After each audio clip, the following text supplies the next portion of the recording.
Ya tenemos contacto con Pin Montaz, quien es el presidente secretario general del Partido Comunista de la República Dominicana, el PAC-OREDO, en quien queremos darle de nuevo las gracias por permitir nosotros tener ese contacto con él, por ser el programa prácticamente exclusivo de él, es la segunda vez que lo tenemos acá, nosotros aquí en Nueva York, él está en la República Dominicana. Queremos darle las gracias, las buenas noches y queremos que él empiece este programa, que ya es su programa, dándole algún mensaje a la comunidad dominicana. Adelante, Pin, y buenas noches. Adelante, Pin, y buenas noches. Saludos, ¿cómo estamos? Wilfredo Soriano. Ante todo, un saludo de nuevo a los participantes del programa Diálogo Abierto, mostrándome dispuesto a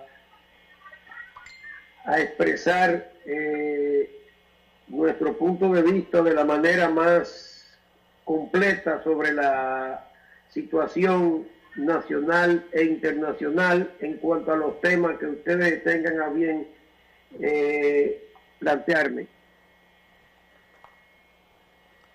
Pin, antes de entrar, porque con estas declaraciones que dio este funcionario de Estados Unidos allá en la República Dominicana, la gente nos ha preguntado mucho después de aquella entrevista, que te haga esta pregunta, y sé que hay gente que nos dijo que iban a llamar para hacerte un par de preguntas con relación a esto. La relación, que ya nos lo han clarificado aquí los compañeros, los camaradas, la relación de Danilo Medina, el actual presidente de la República Dominicana, con el PAC-OREDO. Algunos lo vinculan como que fue militante del PAC-OREDO. ¿Cuál es la relación que tiene o por qué le relacionan a Danilo Medina con el PAC-OREDO? El señor Danilo Medina, las relaciones que ha podido tener con el Partido Comunista de la República Dominicana son las mismas que todo dominicano, aún militando en otro partido político o no siendo político, ha podido tener con nuestra organización y con nuestra política. Danilo Medina nunca ha sido militante de nuestro partido. En su juventud en San Juan de la Maguana, que es un lugar donde nuestro partido siempre ha tenido una presencia política considerable, Danilo Medina era militante de la juventud del Partido Revolucionario Dominicano, y en un momento determinado, a raíz de la controversia que llegó a la violencia por parte del MPD y nuestras actividades de crítica al golpe a la teoría del golpe de Estado, de alianza con la derecha, de terrorismo individual, de negación de la lucha política, pues él, como gran parte de los PRDistas de ese tiempo, se sintieron motivados a intervenir para evitar mayores consecuencias y se llegase a el pacto de no agresión y respeto mutuo que nuestro partido reclamó todo el tiempo, sin que el MPD nunca accediera a firmar ni a pactar. Por tanto, no hay relaciones formales entre nosotros como Partido Comunista y su organización con el actual presidente Danilo Medina, ni en aquel tiempo, ni posteriormente, ni actualmente. ¿Cómo evalúa Pin este gobierno de Danilo Medina, que ahora cumple el mes de agosto, bueno, de ser elegido el 20 de mayo, pero ya juramentándose el 16 de agosto? ¿Cómo evalúa este gobierno de Danilo Medina? Porque los numeritos a nivel internacional le dan con un 90% según la última encuesta. ¿Cómo lo evalúan ustedes? Le dan un 90% los números internacionales. Wilfredo, lamentablemente yo difiero de ese dato de que Danilo Medina y su gobierno goza de un 90% de respaldo en la población. Quizás ese haya sido un cebo soltado por los publicistas del prohaitianismo con fines de seducir a Danilo Medina, que en realidad aproximándose para el segundo año de su gestión, no ha realizado ninguna obra considerable para la población en cuanto a su economía, a las facilidades para hacer aumentar el poder adquisitivo de la moneda, ni en cuanto al circulante.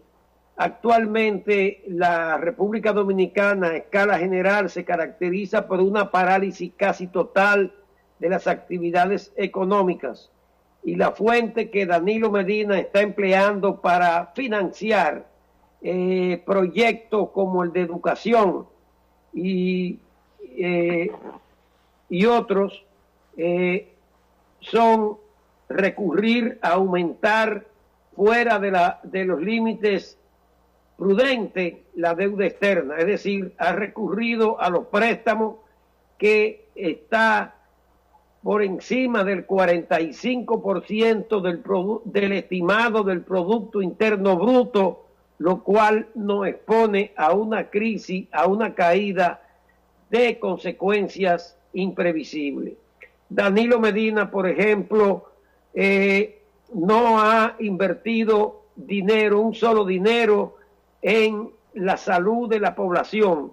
Y hoy en día, si hay algo característico, es la dificultad de la población para tener acceso a las atenciones de salud. Otro tanto sucede con la cuestión de los empleos. En realidad, Pepín Corripio y Rafael Acevedo, manejando encuestadoras, manipulando datos, junto a personajes siniestros antinacionales como Juan Bolívar Díaz Santana, y lo mismo que Uchi Lora y otro foco del prohaitianismo antinacional, han creado la falsa imagen de que Danilo goza de una gran aceptación. No obstante, si se penetra profundamente en la población, como nosotros permanentemente estamos en contacto con ella, nos damos cuenta que es otra, muy diferente de la realidad. Yo puedo decirte con toda sinceridad que en realidad la población dominicana se siente totalmente desamparada, porque por ejemplo en el pacto de la educación que Danilo ha formulado no es más que un remedio es decir, una copia reafirmando el monopolio de la Iglesia Católica de la educación, por cuanto no hay ningún pacto para resolver el problema de la educación ni del nivel de la misma, de la educación nacional, sino para reforzar los tentáculos de la Iglesia Católica sobre esa educación. Aún más, el núcleo fundamental de ese pacto de la educación, conforme está establecido, es que el Estado financie la producción de técnicos y especialistas que le permitan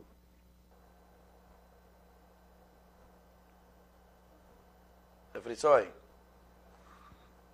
Bueno, acuérdense que estamos en Skype. Parece que ahí o se cayó, se frizó. Vamos a tener contacto de nuevo. ¿Lo tenemos de nuevo? No, vamos a tenerlo de nuevo. Yo quiero que ustedes me ayuden con esta entrevista. Bueno, ahí está entrando ya varias llamadas. Vamos, lo que hacemos contacto de nuevo con PIN. Vamos a coger esa llamada para ver y anotarla acá. ¿Cuál es la pregunta? Se cayó la llamada también. Ayúdenme con esta entrevista que es bastante interesante y difícil de tener a PIN en una entrevista como esta, y más aquí para Estados Unidos, para Nueva York. Así que vamos a aprovechar hoy, y esa persona que me me cuestionaron, tengo aquí varias de sus preguntas, pues yo creo que sean ustedes mismos que las hagan, llamando ese teléfono que está ahí en pantalla. Ya ustedes vieron, lo tenemos.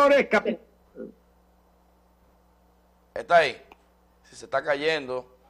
Que le permitan a los sectores capitalistas tener competitividad en el mercado internacional. Esto es, los esfuerzos del Estado están al servicio de los sectores capitalistas, explotadores y opresores, no al servicio de la democratización de la enseñanza ni elevación del nivel y contenido de la educación nacional, porque ninguna reforma en la educación es válida hasta que no se elimine el monopolio de la Iglesia Católica,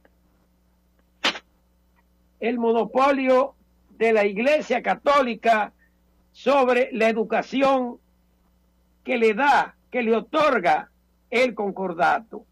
Quiero decir lo siguiente, además, en materia de la educación. Da pena que todavía, hablándose del pacto de la educación, la Iglesia Católica persista en negar la educación sexual en las escuelas como parte del Programa Nacional de Educación Estatal. En República Dominicana, a causa de la falta de educación sexual, se producen casos escandalosos de niñas de 10, 12, 13 años en estado de gestación, o sea, preñada, o bien llena de enfermedades que no es posible que se llegue a ese punto si hubiese un programa de educación sexual. Y como se puede ver, por ejemplo, el presidente de la ADP, de la Asociación de Profesores Dominicanos, hace poco tuvo una reacción digna cuando le salió al frente a los planteamientos pronunciados por Pelegrín Castillo, que es representante del Opus Dei y de la Iglesia en lo que respecta al Congreso, quien señaló que debía aprobarse la educación, pero dándole opción a los padres a sacar a sus alumnos de dicha materia, es decir, que la materia educación sexual fuera opcional, y eso no es posible, porque se trata de ciudadanos de lo que los padres no son realmente lo que deciden su futuro, sino la sociedad. En este caso, el presidente de la ADP tuvo una reacción digna en cuanto a que no aceptaba que fuera condicionada en esa forma la educación sexual. ¿Y qué hace Danilo? Danilo se pliega a todo eso. Danilo no tiene una voluntad, vamos a decir, manifiestamente democrática en cuanto a facilitar a la población tener lo que no ha tenido, aunque él dijo que iba a ser un gobierno que iba a hacer lo que nunca se ha hecho, que iba a corregir lo malo y que iba a acentuar lo bueno. Danilo no ha corregido el problema de la exclusión de la población de los asuntos nacionales, como te puedo decir que se reafirma en el caso del proyecto de ley que él promete hacer con respecto a la naturalización de los haitianos. Entendemos que lo que él plantea como un consenso es un acuerdo entre sepulcros blanqueados, entre un saco de podredumbre que está representado. Tenemos llamada, ¿no? Precisamente los sectores con que él se entrevista a nombre de llevar un consenso. Nosotros entendemos que si Danilo quisiese hacer algo que nunca se ha hecho y quisiese poner un sello diferente de consulta, le daría la oportunidad a la población de expresarse y que y que la opinión de la población sirva de base a la solución del problema de la invasión masiva de haitianos, porque se ha estado diciendo que los problemas lo crean la sentencia 168-13, cuando realmente es todo lo contrario. Los problemas lo crea la invasión permanente de haitianos a la República Dominicana, puesto que se trata de un agresor permanente, cínico, sarcástico, que se pinta como la víctima y nos culpa a los dominicanos del fracaso total de su proyecto tribal de nación. Nosotros, los dominicanos, no tenemos la culpa de que Haití haya tomado ese rumbo. Nosotros no somos culpables de que los haitianos estén viviendo en la primitividad.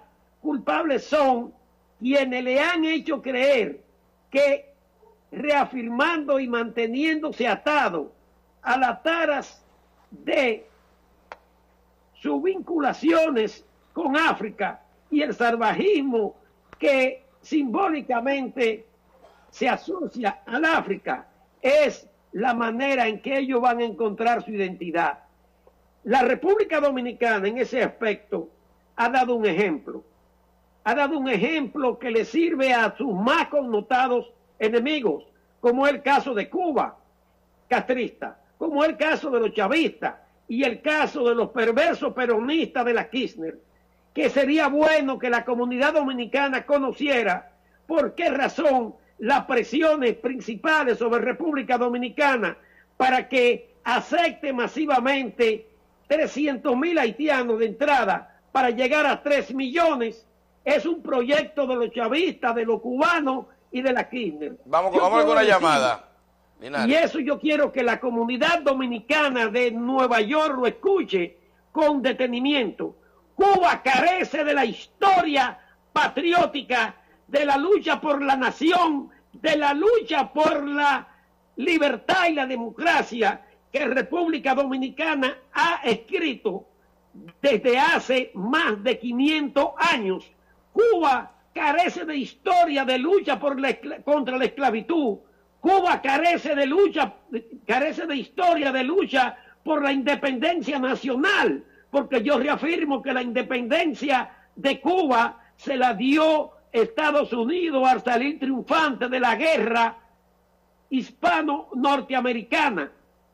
Y por esa razón el primer gobierno cubano no se establece en el 1898, sino en el 1902, cuando se produce el primer gobierno cubano y junto con la enmienda Platt, que le da prácticamente la tutoría, le da prácticamente la posición del colonialismo español al imperialismo norteamericano. Es más, a eso se debe que la bandera cubana sea una copia fiel de la bandera del estado de Texas. Se han inventado muchas mentiras contra República Dominicana, pero cuando en este país se proclama por primera vez la República, que es quien lo hace Ciriaco Ramírez durante la guerra contra Ferrán, en la primera década del año del 1800, en Cuba lo que había era una esclavitud monda y lironda. Cuando se declara ya formalmente la Constitución de la República Dominicana en el 1821, Cuba era un cementerio en cuanto a la esclavitud. Cuando se produce la lucha de los dominicanos contra la opresión y explotación esclavista nacional haitiana sobre la República Dominicana, en Cuba no se pensaba en lucha por la independencia. Cuando se logra la segunda independencia nacional del 1844, en Cuba no se conocía lo que era independencia, ni se pensaba en eso, ni tienen quien la represente. Cuando en 15 años después o 17 años después se inicia la guerra de restauración por la traición de Santana y su grupo y de la Iglesia Católica, y que los dominicanos despliegan esa guerra majestuosa que fue la restauración. Entonces en Cuba comienza a pensarse que es posible vencer al colonialismo salvaje de la España colonial, esclavista, evangelizadora, cristianizadora y exterminadora de la raza indígena. Por eso es bueno que se sepa que cuando Cuba se dice que obtiene su independencia, que en el 1898 ya República Dominicana tenía más de medio siglo de vida republicana, y se ha querido desconocer eso. Por eso Cuba insiste en igualarnos a Haití, porque de esa manera ellos logran alcanzar una estatura histórica que no tienen, que no poseen. En Cuba no hay en Cuba, por ejemplo, el único que de los indígenas, para que tú veas, que participa en la lucha anticolonialista es Atuey, porque va de aquí a allá. En Cuba no hay un Enriquillo, ni hay un Lemba. Y eso se produce apenas a principios del siglo XVI. En Cuba no hay resistencia de los esclavos, como tampoco lo hubo en Haití. Oye bien, en Haití no hubo resistencia de los haitianos en el siglo que va del 1700 a el momento de su declaración de independencia, porque la esclavitud en Haití se elimina por una decisión de la metrópoli, porque Francia decreta la abolición de la esclavitud, no porque los esclavos haitianos hayan desplegado lucha histórica en reclamo de libertad alguna. Esa es una mentira de Raúl Castro, de Praismar y de todos los haitianófilos. Es una monstruosidad. En cuanto a la parte de Venezuela, quiero decirte lo siguiente. Nosotros estamos editando y estamos transmitiendo el opúsculo de Carlos Mar sobre Bolívar. Y eso le pone los pelos de punta a cualquiera. Bolívar asaltó a Francisco de Miranda para entregárselo a los colonialistas españoles, atado de pie y mano, y lo matan. Y a consecuencia de eso, Bolívar recibe del jefe de la ocupación colonial española en Venezuela el pasaporte que le permite viajar a las Antillas Menores. O sea, Bolívar es, como ya he dicho reiteradas veces, y como lo decía Mar, el Napoleón de la retirada, el Napoleón de la huida, el que nunca le dio combate ni siquiera a Páez, porque cuando tuvo que enfrentarse a Páez salió huyendo, cuando tuvo que enfrentarse a Santander salió huyendo. Se dice que Bolívar simpatiza con los haitianos. Extraña ironía de la historia, porque nadie más racista que Bolívar, nadie más racista que Bolívar. Bolívar fusila a Priar, que es el que libera el estado de la Guyana de la dominación colonial española, porque Priar lo acusó de traición cuando era encargado de la fortaleza de Puerto de Cabello, donde Francisco de Miranda recluía a los soldados españoles y oficiales capturados. Y Bolívar se compuso con ellos para que se sublevaran. Y cuando sonó el primer tiro, salió huyendo para La Guaira. Y son esos soldados, esos oficiales, quienes, reforzando las tropas españolas diezmadas, logran vencer a Francisco de Miranda. Cuando Francisco de Miranda llega a La Guaira, Bolívar le dice que qué va a hacer. Él dice que me voy a embarcar para Inglaterra, para reemprender la lucha. Quédese aquí, mi comandante en jefe. Descanse y comparta con nosotros. Y esa noche a las 2 de la mañana se le metió con otros confabulados a su habitación y lo amarraron y se lo entregaron a Monteverde. Ping. Por eso dice, y Linares. les recomiendo que busquen ese opúsculo Vamos a de la Mar, participación. que Ping, ¿me ese escucha? Canuja de Bolívar entra a la historia. No me está escuchando, El mantuano traicionando y entregando al jefe y representante de la lucha por la independencia verdadera de Venezuela. No me está escuchando, Ping. Ping, Así como, si me así escuchas. como fusiló. Sí, que tenemos varias llamadas y la gente escribiéndonos por los medios electrónicos que quieren saber ciertas cosas. Tenemos una llamada ahí, Linares. Un momentito, a ver quién nos está llamando. La gente que... sí, buenas noches. Aló. Sí, buenas. Aló, buenas. Sí, aló. Sí, tiene que bajar el volumen del televisor, de Ya por estoy Dios. bajando el volumen, no estoy viendo bien. Ok, diga, adelante. Sí. Solamente quiero hacerle una pregunta a él. Aló. Sí, Aló. escuchamos. Sí. Ok. Quiero hacer una pregunta primontal. Y es, que lo felicito. ¿Me está oyendo? Sí, estamos perdiendo tiempo. Ok, que lo felicito. Es un saludo cordial de su hermano Radamés Mora. Más nada. Gracias. Ping, Radamés Mora, te mando un saludo. Vamos con la próxima llamada. Bajar el volumen del televisor, por favor. Buenas noches. Vamos con la próxima llamada. Hello.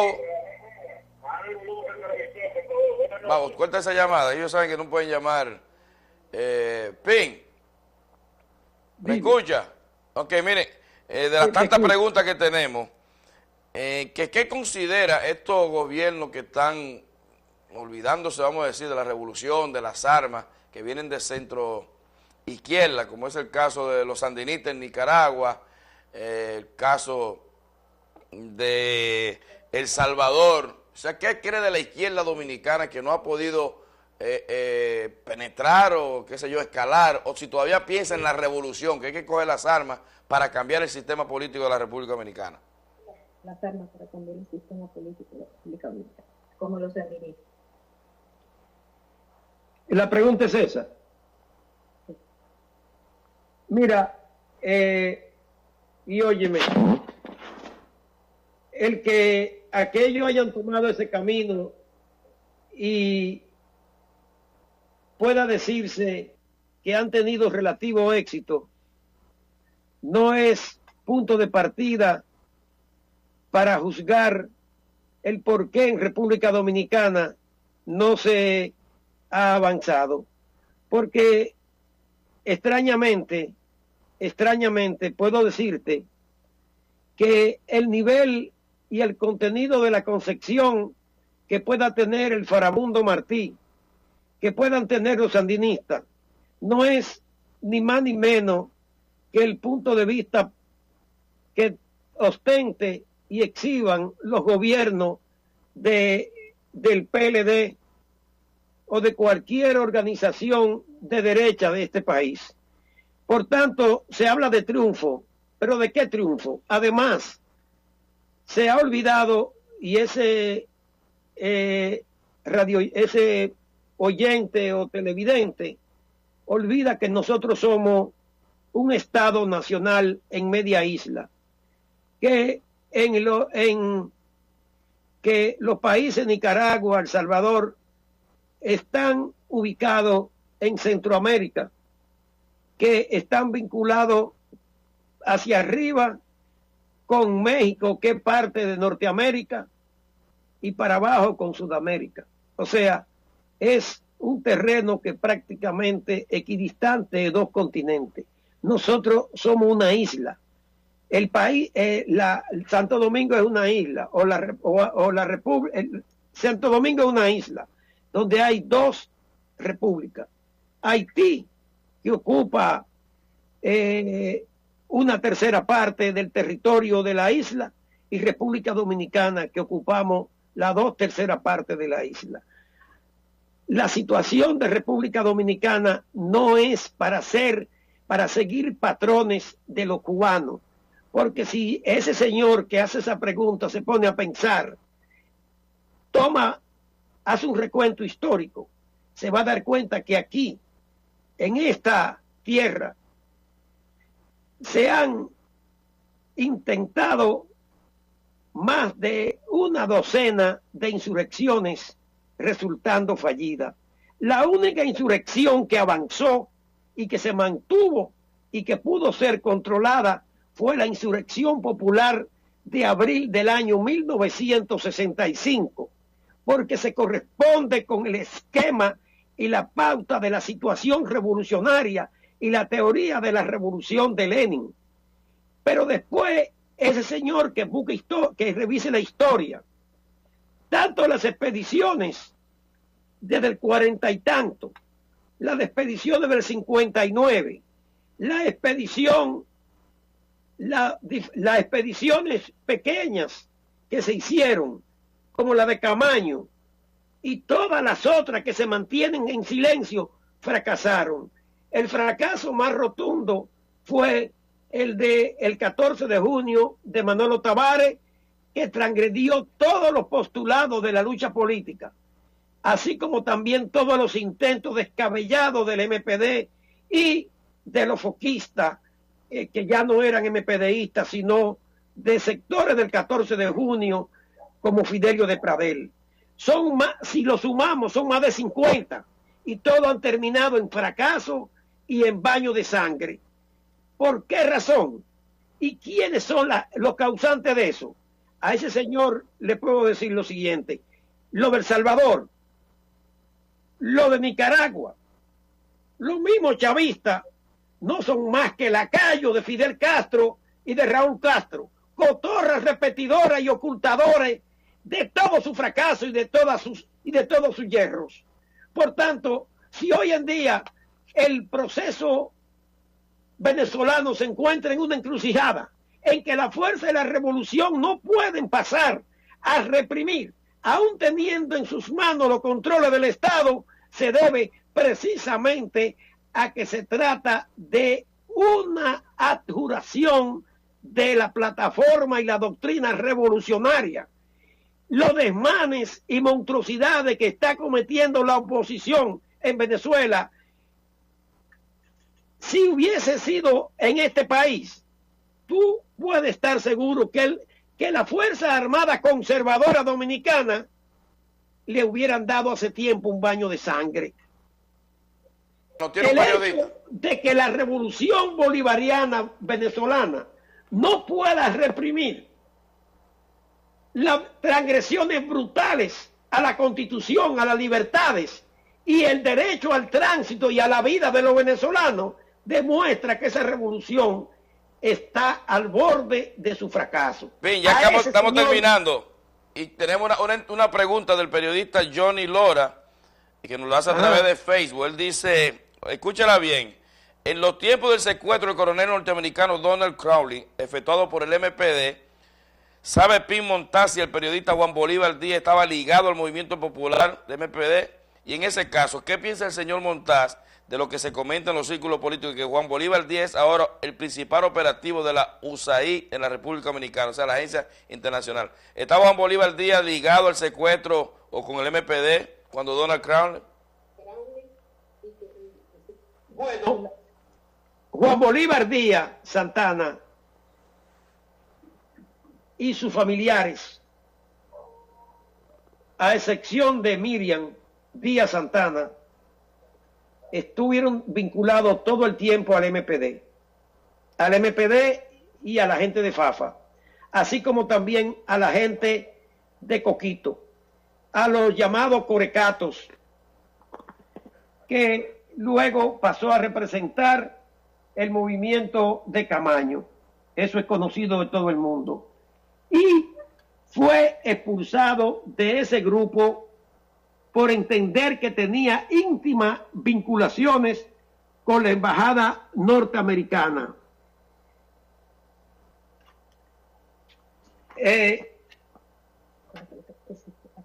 ¿Cómo? Que se está vinculado actualmente. Claro que está vinculado a la USAID. Claro, Juan Bolívar, Participación Ciudadana y todo el grupo de agentes como Finjus, que forman parte de la alianza de la Iglesia Católica de la Ucamaima y Agripino con la USAID, con la Embajada Americana, son el grupo al que pertenece Juan Bolívar Díaz y el equipo de 1+1, como el Opus Dei. Eso no hay ni que preguntarlo, basta y sobra ver que todo lo que él dice es de chantaje para socavar la autodeterminación del gobierno dominicano, la autodeterminación del pueblo, que nos van a sancionar, que estamos transgrediendo leyes internacionales, que violamos los derechos humanos porque así lo dice la USAID. Pero la USAID y Estados Unidos tienen moral para hablar de violación de los derechos humanos. ¿Tiene acaso moral Estados Unidos para hablar de derechos humanos cuando ha creado esa carnicería que se llama Irak? ¿O acaso son animales que mueren en Irak? No son seres humanos y se le viola el derecho más preciado que es la vida. ¿Acaso lo que está haciendo Estados Unidos implementando en Siria no es una carnicería?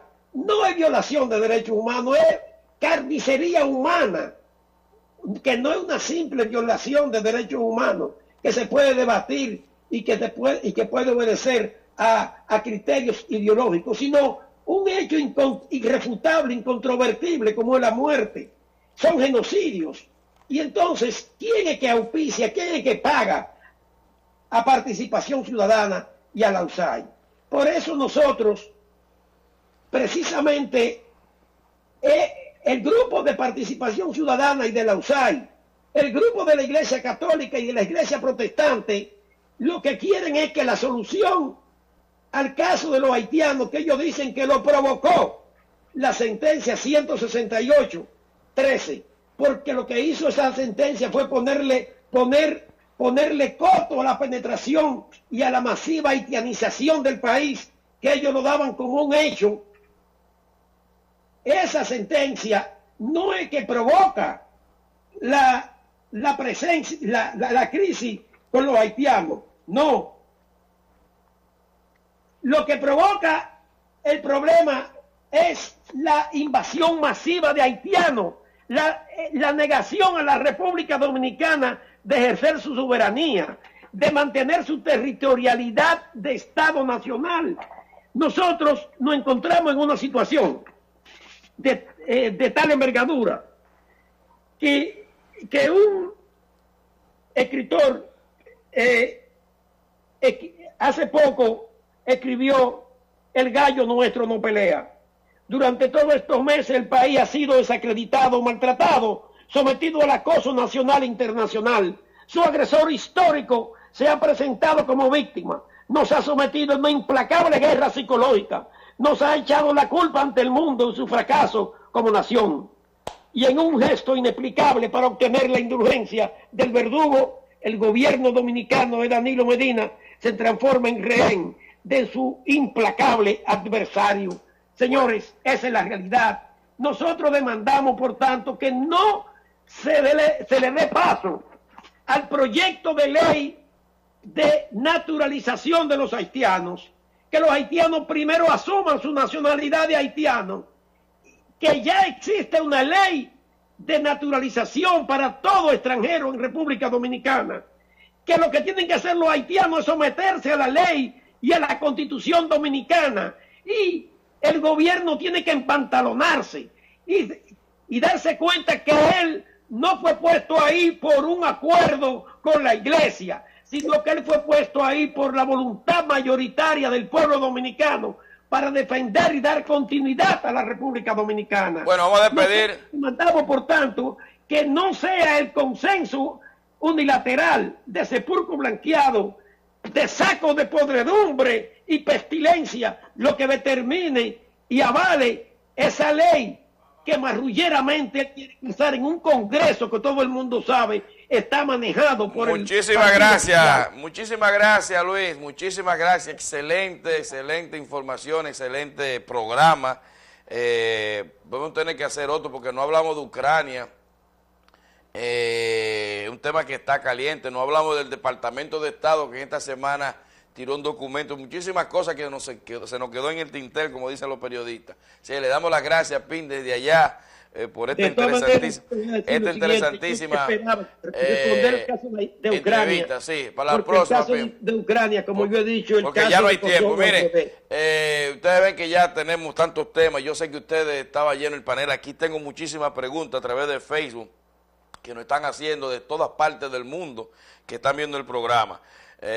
A Pin, que nos está viendo todavía, muchísimas gracias, se le agradece todas esas informaciones. Un toque de queda en el día de hoy, Pin, hoy está frío, o sea que hay más gente en la casa que el caray, o sea que el programa lo vio, aparte del trabajo que hicimos de promoción. Miren, nosotros nos vamos ya recordándole que a partir de este domingo ya va a estar calientito, vamos a estar en el parque, ya vamos a empezar en el parque, y de las cosas, vamos a poner el niño, para que usted vea lo que van a ver en el parque a partir de este domingo ya, donde empezamos a jugar baloncesto, domingo deportivo, domingo familiar, y de las cosas vamos a tener artistas, comediantes, músicos, personalidad importantísima van a estar en el parque. Vamos a tener también este niño que mire qué creador, él mismo hizo su instrumento musical. A ustedes le damos las gracias. El próximo miércoles vamos a estar otra vez aquí en Diálogo Abierto con otro programa más para todos ustedes. Buenas noches, buen provecho.